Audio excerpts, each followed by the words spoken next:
Kicking off the round of 12 at everyone's favorite track, sarcasm heavily intended, we are back at Texas Motor Speedway. The stage lengths were changed heading into this weekend to make it kind of like a normal 80, 85, and 102 lap split. Reddick won this race last year in the 8 equipment, and this year in the 8 equipment is Kyle Busch, who is the active driver with the most track wins. For our driver averages, I feel like Eric Jones has been in the picture for these driver averages the first 4 races that we've had in these playoffs, so that's pretty good for him in that team. We also see names in these averages like Kyle Larson, Brian Blaney, Brad Keselowski in the mix.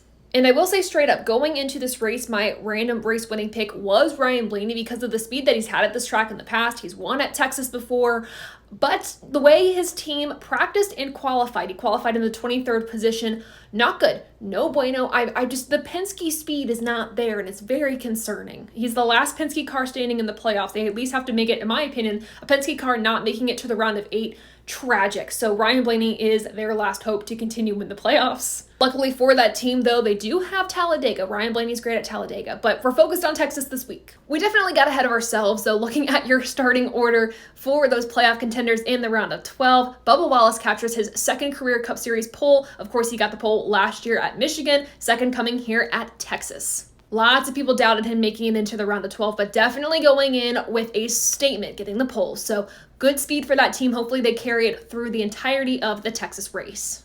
It was almost an RFK lockout on the front row, though, with Chris Buescher and Brad Keselowski qualifying in the 2nd and 3rd positions. Keep an eye on Ross Chastain qualifying in that 5th position. He is a driver that I think we've all underestimated going into these playoffs. This round of 12 has the potential to do wonders for him with this race at Texas, then Talladega, then the Rovals. So maybe Trackhouse could sneak their way into the round of 8, so keep an eye out for Chastain in that one team.